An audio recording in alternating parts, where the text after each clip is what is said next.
সকালে শিলিগুড়ির পূর্ব চয়নপাড়ায় কয়েকশো কর্মী সমর্থকদের নিয়ে প্রচার করে নজর কাড়লেন ডাবগ্রাম ফুলবাড়ি কেন্দ্রের তৃণমূল প্রার্থী রঞ্জনশীল শর্মা। এদিন সকালে মা করুণাময়ী মন্দিরে পুজো দেন রঞ্জনশীল শর্মা। তারপর সেখান থেকে এলাকায় একটি বর্ণাঢ্য শোভাযাত্রা বের হয়।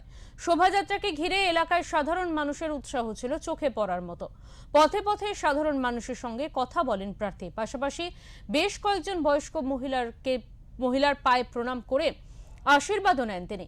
সাংবাদিকদের মুখোমুখি হয়ে রঞ্জনশীল শর্মা বলেন, আমি আমার জয় নিয়ে আত্মবিশ্বাসী। মানুষের মধ্যে যে বিপুল সাড়া দেখা যাচ্ছে তা সম্পূর্ণ মহাদেবের কৃপা।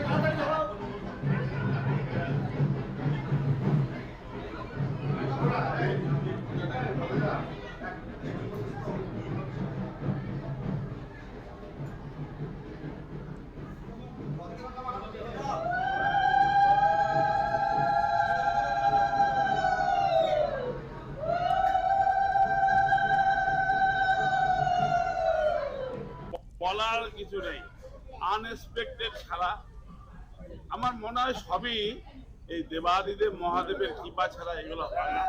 ঈশ্বরের কৃপা ছাড়া এই জিনিস হয় না। এত উৎসাহ, এত উদ্দীপনা, বাড়ির ঘরের মায়েরা কাজকর্ম বাদ দিয়ে ওরা চাইছেন যে এখানে পৌরসভাটা হোক। এরা দিন দিন উঠছেন কত তাড়াতাড়ি পৌরসভা হয়ে এদের এই দৈনন্দিন যন্ত্রণার থেকে এই অঞ্চল মুক্ত হয়। পৌরসভাটা কি ট্রাম্প কার্ড আপনার কাছে?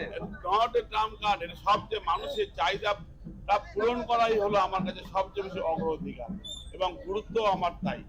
যা মানুষ চায় তা করার জন্যই আমরা ভোটে দাঁড়াই, ভোটে জয়লাভ করি এবং আমাদের রাজধর্ম পালন করি। এটাই আজকে আমার ডাবগ্রাম ফুলবাড়ি গ্রামীণ অঞ্চলে সবচেয়ে বড় প্রয়োজন, যেটাকে পৌরসভা করে ডেভেলপ করা। নাহলে দেখছেন যে রাস্তায় দাঁড়িয়ে আছে, রাস্তা ভাঙলে ঠিক করার কোনো লোক নাই।